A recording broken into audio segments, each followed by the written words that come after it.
Hello everyone. It is Sunday, May 11th, which happens to be Mother's Day and also my middle child, my daughter's birthday. She turns 13 today, so she's a teen. Anyway, I'm recording as I'm driving again, but don't worry, I mounted the phone in a way that it does not affect me. And I am not looking at the phone. Maybe like when I stop, I will look at the phone, but I'm not looking at it directly. I'm looking at my driving. So don't get nervous or anxiety, anyone. Anyway, so today, like I said, is Mother's Day. I am just leaving work. I meant to do it this morning, but it just got a little crazy because I had to bring some merchandise and then unloading it, and then I went inside and then I started looking at the orders, etc., etc. But anyway, so the topic I want to discuss today is actually a topic that has to do with moms, with mothers. Sometimes we think that we're the only ones going through it, but the more we talk to other moms and to each other, we realize that we're all in the same boat. So the topic that I want to discuss is, I don't know if I have like an exact name for it, but, and I know I've discussed these things before in other videos in terms of me getting anxiety and stressed out and all these great things, perimenopause, that I'm in the middle of right now. Anyway, so I guess what I want to talk about is parents, or moms in particular, because I'm referring to myself, moms and their kids. Sometimes it's moms, or for me, I realize that it's moms and our daughters, especially when they're reaching a certain age. This teenage drama situation and attitude, and it's a real thing. I mean, even though I'm not going to say that boys don't give you that. I did go through certain things with my son while he was in his teenage years, and I mean, even though he's 18 right now, I still feel like I go through things with him as well. But it's just different with my girls. I don't know, it's because I'm a woman and they're girls, and I think they should do things like I do. I really don't know what it is, but sometimes, you know, there are these attitudes and these comments and these facial expressions, and a lot of times I think like, I didn't do that to my mom. What's going on? Like, why is she talking to me like that? And I'm very vocal with them, and I tell them like, this is not acceptable. I'm not tolerating this. I even, you know, will smack my child in their mouth if they say something disrespectful and that I don't agree with. But I honestly, I don't know. So the reason why I figured I would discuss this topic is because my cousin was dropping off my younger daughter yesterday. She took her out for her daughter's birthday. So she took them out. They went to a jumpy place. They had a great time. They had ice cream. You know, they went out. They had an amazing time. Mind you, these girls are 7 years old. They're young girls. But I feel like they're starting younger with the sassiness and with the attitude. And sometimes I think, I don't know if it's because they see it in the older sister, because my 13-year-old didn't see that in my 18-year-old son because he's a boy. So she never saw that sassiness or attitude, or just his personality is not like that. But my 13-year-old is very sassy. She has her little attitude. She does her facial expressions, and we're at it a lot. Yesterday, as a matter of fact, the day before her birthday, she gave me an attitude. And I mean, it all started because she couldn't find her pantyhose for her pictures for a dance, and that just like spiraled because it just did not get any better from there. And what was the problem was that it's a consistent battle.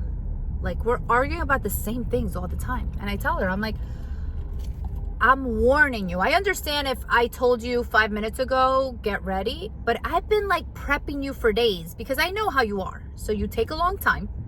You're never prepared. You're always missing something. So 3 days before it's happening, you have all your clothes ready. Everything's in the bag. Everything is together. Nothing's going to be missing. You can just grab it and go.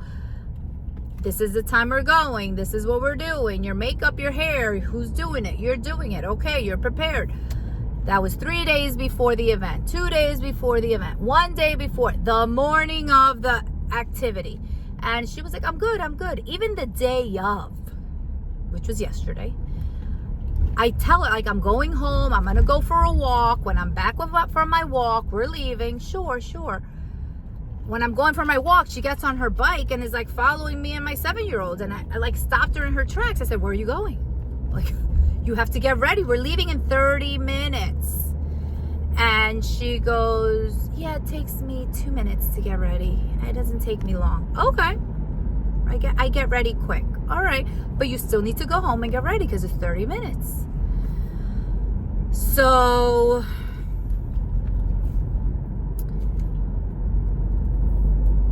she goes in the house, and to me, she's getting ready because I told her 30 minutes, we're leaving. As I'm walking back home, I text her, hey, I'm walking home. I'm almost there. Be ready because we're leaving. And she texts me back, I'm not ready. What? Mind you, we're 32 minutes in. So she had 2 extra minutes from the 30 that I had said, which she told me it only takes her 2 minutes. Anyway, I'm like, what? You said it was quick. You were going to get ready quick there. Well, I'm not ready. This isn't a text, so it's not like she said it in this tone, but that's how I took it. So I said, I don't understand how you're not ready. If I told you, listen, I'm giving you 5 minutes. If you're not out, I'm leaving because I gave you a time frame. That'll happen. I get in the house. She comes down and says she can't find her pantyhose. I swear, I was just like, how many days have I been telling you to have everything ready? It was there. It was on my bed. Was it in the bag? Like I tell you to put everything in the bag that you're going to grab and leave with. No, but it was on back and forth. She's looking. Her dad's looking. Her sister's looking. Her brother. Everyone is looking. And then they're telling me like to look. Oh, you go look also. I don't want to look because I know how I'm going to get. I'm going to get aggravated. My blood is already boiling up.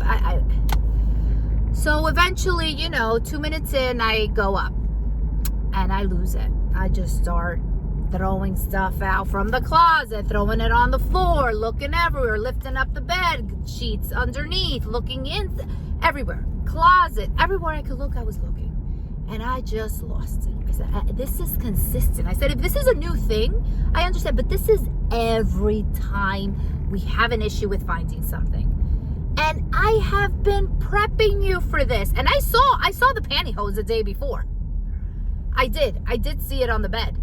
But I kept telling her, put everything in the bag. Put everything where it's... Long story short, we didn't find the pantyhose. So I said, get in the car and let's go. And then, like, she makes like a facial smirk that I'm just like, you're laughing at this? Like, this is a funny situation to you? Like, this is why my blood starts boiling. I get pissed. I get aggravated. I don't understand. Excuse me. So it's like, and to be honest, I don't think she was smiling, like that smirk, because it wasn't like a smile, but it was like a smirk. Like, I think it was like a nervous thing, or maybe like out of fear. I don't know, but it just would aggravate me even more. I'm like, seriously? And then I would ask her, like, what's happening? Like, oh, I don't know. So I don't know. Why didn't you put it in the bag? I don't know. But I told you, I don't know. Like, it's not even like, and that's why I told you, I'm like, every answer you give is, I don't know. I don't know. I don't know. That's not what the answer needs to be. It needs to be, I'm sorry, Mom, I messed up. And I even said this to her. I said, all you have to say is, I'm sorry, I messed up. It's not going to happen again. Let's get a plan to ensure this doesn't happen again. No, everything is, I don't know. She doesn't know. And then she's like, I don't know, because I don't want to answer something and then you're going to get mad. Well, you don't know if I'm going to get mad if you don't answer it. I'm getting mad because you're smirking over here. That's even worse. So anyway, that happened. So I took her phone, I took her iPad. She had a carnival she had to go to yesterday. She had a party she had to go to. That was all canceled. She didn't go. She didn't go to the I said, you're not leaving this house. You're not even going on a bike ride. Like, you are not leaving the house. So she didn't. Her friend started texting me, is Camila home? I have to pick her up at 6:45. She's not answering her phone. I said, she doesn't have her phone. She's grounded. She's not going to the carnival. Oh, she's not? No. She's not going to carnival. She's not going to party. She's not leaving this house. Thank you for reaching out, but she's not. Do not pick her up at the time that you were going to pick her up. Then the same friend texts, will she have her phone tomorrow for her birthday? And I did tell her, I will give you your phone for your birthday. We will see if you will keep it, but you will have it for your birthday. Obviously, everyone's going to be calling her. Okay. So I said, yes, she'll have it for her birthday. Okay. I took her to take the pictures. We get in the car to leave, and she has the nerve to ask me for boba.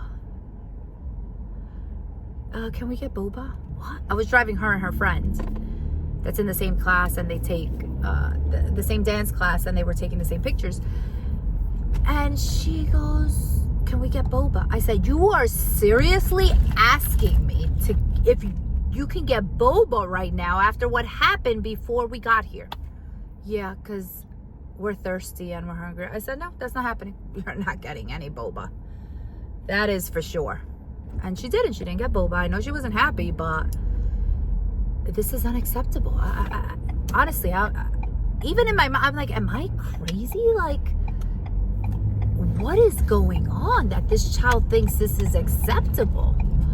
And I've had conversations with her. I've sat her down. I've been like, can we break this down and let me know what you think is okay about this? Like, and she understands, because she'll be like, yeah, I understand, but I don't know. I forget, or I don't realize, or I think I have it there, and then someone moves it, because then she'll blame someone else. Someone moved it, Thea moved it, or Beba moved it, or someone moved it that cleaned her room. And that's why I said, but if it would have been in that bag, even if they moved the bag, it doesn't matter, because you would grab the bag regardless. So that occurred. We went home, that happened. Okay, then back to the story with my cousin. I was dropping off my daughter later on at like 8:30 or 9 o'clock at night, and we're talking, and then she has a daughter the same age. Both her daughters actually are the same ages as my daughters, so they have grown up together. So she was talking about her 13-year-old and the drama she's dealing with, and I'm like, oh, really, because she seems like she's such a good girl. And she was like, no. And then she's telling me stories, and I'm like, oh, it's not only me, it happens to you too. Oh, it's not just me, it happens to you too. And I even said to her, and I said, I'm sorry I'm going to say this, but I feel some relief in knowing that I'm not the only one, because then we question ourselves. And actually, this is a main topic that I want to talk about, and I went off on the tantrum of what happened yesterday. But what I want to talk about mainly is we think we are not good parents, because then these kids, our kids, do these things, say these things, act this way, and then we're like, what did I do wrong? Like, why am I such a bad parent? You know, and she said the same thing. She said, I told my husband, I told him, like, we messed it up. Like, we don't know how to be parents. We're not good at all. Like, and I was just like, yeah, I feel the same way. You're not the only one. And I know there are a lot of parents out there that feel that way, because I talk to my friends about it. You know, my tribe group that we have, my best friend Nenza, I talk to her about it all the time, and we're like, how did we mess up? You know, and then we didn't want to parent how our parents parented us when we were growing up, because they were very strict. I mean, I'm 45 years old, and my mom still can give me a look that I'm like, oh my God, I'm in trouble, and I am an adult. So it's just out of respect. Like we just grew up with this sense of respect and just a look that they would give us. I remember I tried to do it with my kids, like give them this look, like stern look that my parents used to give us, me and my brothers, and we'd be like, oh, like we're gonna get beat later, or we're screwed, or we're in trouble. And my kids would be like, what's wrong with your face? What you doing with your face? Something wrong? And I'm like, yeah, I'm very upset. I'm trying to show you how what you're doing is not acceptable. So I guess it's something that we all go through, because I'm sure our parents went through it, or they went through a version of it that I think was not as intense as our version. But it's just tough. It's like this guilt that then we feel that we're doing a bad job, that we're not good at this. But then you have outsiders come to you and say, your child is so respectful, they're so polite, they're so nice. And then you're like, really? Because that's not what I get. And I get it. Like we treat different people, I guess people closest to us are the people that we're more comfortable with, and we treat them a certain way, and our true colors come out, or whatever you want to call it. But it just feels like, I don't want to say failure, because I feel like our kids are still growing and we still have a chance or hope. And I do want to say my kids are good kids. They're not bad kids. I don't want to say that they're horrible kids, but it's like I tell them, I just want one day when it's like a smooth day. Like there's no discussions, there's no arguments, there's no fighting, because then they have their fighting between them. And it's like, is it ever ending? You know? And everyone talks about the teenage years and boys and girls and how they're different, and you know, girls go through their menstrual cycle and how that affects their hormones and how they are. So we know that there are things that occur that change, and then we're going through changes. I mean, I found out I'm going through perimenopause, and that's why I'm getting all this anxiety and I feel like I need medication. But then that adds to it, because then I even said it to my cousin, I'm like, then I was thinking, oh my God, my daughters are gonna get perimenopause too, and they're gonna go through what I'm going through, and they're gonna feel this. And then it's like, I'm getting worried about what my child is gonna feel in their 40s. I don't even know if I'm going to be alive when they're in their 40s for me to be there to console them or discuss, like, yeah, I went through that. So what do? I talk to my kid. Do you know I flipped out on you? I found out that I was going through perimenopause and this is what it is. And then I go into that story, because then I feel guilty because I flipped out on them.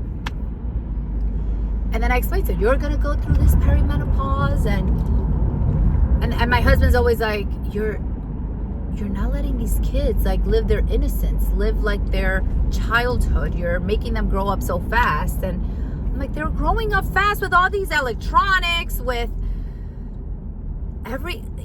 these computers, these electronics, these phones, these iPads, these tablets, all these things. I mean, everything is accessible at your fingertips. So it's not me making them grow up and lose their innocence. It's all this accessibility that they have to everything. And then you'll be like, okay, I'm gonna control it, you can take it away from them, but then they have access on their school laptops to these things. Like, I was watching my son and he can go into the internet, and my daughter, and I'm like, seriously, like from your school laptop you can access this? So I can't even like limit you, because I take your phone, I take your iPad, and now I gotta take your school laptop too, because you can access stuff on there.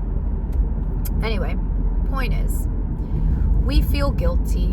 We feel like it's our fault, like we're not doing a good job. And we are. Like, we are doing the best we can with what we got. And as much as we say, I don't want to raise my kids how my parents raised me, then I start thinking I should raise them like my parents raised me. So then they come out like decent adults. But we are trying. we are doing our best. And we gotta, little by little, let go and accept that this is what it is. Like, I see some parents and they're very like chill and cool, and I'm like, they're cool as a cucumber, and their kid is flipping out over there. You know what? I think we get to a point that we're like, this is as far as I can go. This is as much as I can do, and I just can't control this child. Or, you know, I've given you all I got, and I got nothing left. Sometimes we feel that way, but just want you all to know you're doing your best. They didn't come, and I think I mentioned this in a different video, they didn't come with instructions. We don't have a book that says day 1, do this, day 2, do this, they get their period, do this. You know, we don't have those manuals. So keep doing your best. I think communication is key, talking to them talking to you. And I say that all the time, but then sometimes I'm like, can you guys be quiet? Like, I don't want to talk to you. But then I'm always advocating for communication. So it's a balance. It's really a balance. So happy Mother's Day to all the mothers that are mothering, and that's in any form. I mean, you don't have to have given birth to be a mother figure in an individual's life. You just have to be there to support them and assist them in a way that they can go to you and they see you as that mother figure. And you could be a woman, a man, some cases even a child can be a mother figure to others. So let's not put ourselves down. Let's look at the good things we're doing, and that's why I'm trying to focus on all the positive things that I get from, you know, teachers and other parents that socialize with my kids, and they have these experiences that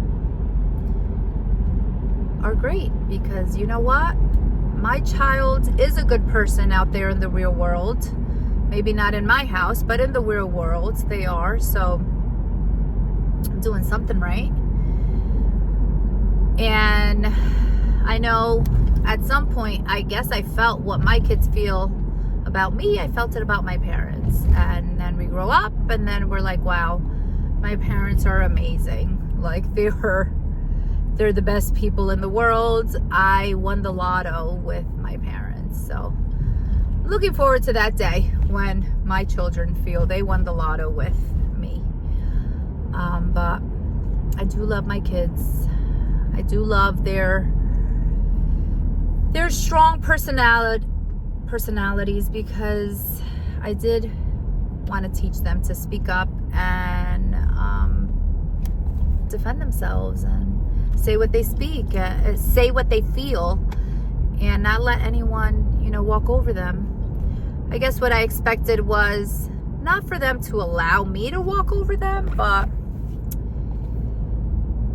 to do more of what I asked them to do. And, you know, they kind of stand their grounds, and if they don't agree, they'll speak their mind. Anyway, I went over what I expected to go over, but it was a good one. I did want to get this message out, and I do want to tell everyone that you're doing your best. Let's just keep doing our best. We're our worst critic, but let's keep it going, and this too shall pass. But then this will pass and something else will come. Because I was talking to my wax lady, and this will be brief. I'll keep this brief. I was talking to my wax lady, and she was mentioning to me how her 2 adult children, 38 years old and 50-year-old, were fighting. She's like, they were fighting. They've been fighting a lot, this and that. And I was like, wait a second. This continues into adulthood? Because I can't handle it right now. And then as an adult, like, I had hope that I didn't have to deal with that. I still have to deal with it. She was like, no, well, my kids did not fight when they were younger, but they're fighting now. So I'm like, all right, my kids fight now, so that It'll be the opposite. They will not fight when they get older. But I don't know if that will be the case. But anyway, thank you all for listening to me. I hope everyone's having an amazing Mother's Day. I'm actually on my way to the cemetery right now to visit my grandma's and leave them some flowers and then head home. So happy Mother's Day, everyone. Happy birthday to my daughter, my cousin's birthday too, Orlando. They share a birthday. My younger daughter's friend Riley is her birthday as well. She shares a birthday with my daughter, so hopefully we'll take a picture of the two of them later. But have a wonderful day. It's a beautiful day out, and I hope all the moms are getting pampered and getting all the things they love. And remember, we're doing our best. We can only continue to do our best, and embrace all the positive feedback we get from others. And remember, your kids are good kids. They may show us their true colors, or they may feel comfortable enough to speak their mind, but they are good kids. We just have to continue. All right, so let's make it a productive day. Happy Mother's Day. And let's keep going, guys. We're doing good. We're good parents. All righty. Take care until next time. Bye-bye.